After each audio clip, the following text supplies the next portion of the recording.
কে রক্তদানের মতো মহৎদানের তারা উদ্যোগী হয়েছে। এই সংগঠনটা মূলত 1997-এ সেটা গঠিত হয়েছিল। আর সেই সময় সমস্ত আমাদের এই রাজ্যের যারা আচার্য সমাজ নিয়ে যারা পরিচালিত, তারা সংগঠিত হয়ে তারা এই সংগঠনটা তৈরি করেন যে সবার মাধ্যমে সংগঠিত শক্তি হয়ে তারা যাতে আগামী দিন এই সমাজকে সুষ্ঠুভাবে পরিচালনা করতে পারে, তার জন্য এই সংগঠন তৈরি করা হয়েছিল। এবং তাদের যে মূল দাবি, তারা ওবিসি সম্প্রদায়ভুক্ত, কিন্তু তাদের আরো একটা দাবি রয়েছে পাশাপাশি, যে সেন্ট্রাল যে ওবিসি কমিশন আছে তাতে লিপিবদ্ধ করা, এটা তাদের একটা দীর্ঘদিনের দাবি। তো সেই সম্পর্কেও তারা আলোচনা রেখেছেন, আলোকপাত রেখেছেন।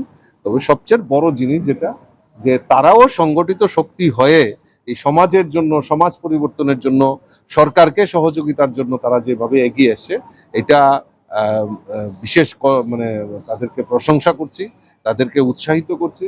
এবং আগামী দিন তারা এইভাবেই আমাদের এই যে ত্রিপুরা রাজ্যের সমাজ এবং আমাদের সরকারের যে মূল লক্ষ্য, যে সমাজকে পরিবর্তন করা, এক ত্রিপুরা শ্রেষ্ঠ ত্রিপুরা করা, তার জন্য তারা এগিয়ে এসছেন।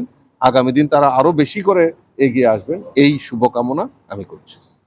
ত্রিপুরা আচার্য কল্যাণ সমিতির উদ্যোগে আজকে রক্তদানের মতো মহৎদানের তারা উদ্যোগী হয়েছে।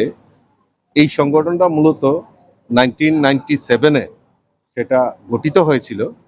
আর সেই সময় সমস্ত আমাদের এই রাজ্যের যারা আচার্য সমাজ নিয়ে যারা পরিচালিত, তারা সংগঠিত হয়ে তারা এই সংগঠনটা তৈরি করেন যে সবার মাধ্যমে সংগঠিত শক্তি হয়ে তারা যাতে আগামী দিন এই সমাজকে সুষ্ঠুভাবে পরিচালনা করতে পারে, তার জন্য এই সংগঠন তৈরি করা হয়েছিল। এবং তাদের যে মূল দাবি, তারা ওবিসি সম্প্রদায়ভুক্ত, কিন্তু তাদের আরো একটা দাবি রয়েছে পাশাপাশি, যে সেন্ট্রাল যে ওবিসি কমিশন আছে তাতে লিপিবদ্ধ করা, এটা তাদের একটা দীর্ঘদিনের দাবি। তো সেই সম্পর্কেও তারা আলোচনা রেখেছেন, আলোকপাত রেখেছেন। তবে সবচেয়ে বড় জিনিস যেটা, যে তারাও সংগঠিত শক্তি হয়ে এই সমাজের জন্য, সমাজ পরিবর্তনের জন্য, সরকারকে সহযোগিতার জন্য তারা যেভাবে এগিয়ে এসছে, এটা বিশেষ মানে তাদেরকে প্রশংসা করছি, তাদেরকে উৎসাহিত করছি। এবং আগামী দিন তারা এইভাবেই আমাদের এই যে ত্রিপুরা রাজ্যের সমাজ এবং আমাদের সরকারের যে মূল লক্ষ্য, যে সমাজকে পরিবর্তন করা, এক ত্রিপুরা শ্রেষ্ঠ ত্রিপুরা করা, তার জন্য তারা এগিয়ে এসছেন। আগামী দিন তারা আরো বেশি করে এগিয়ে আসবেন, এই শুভকামনা আমি করছি। ত্রিপুরা আচার্য কল্যাণ সমিতির উদ্যোগে আজকে রক্তদানের মতো মহৎদানের তারা উদ্যোগী হয়েছে।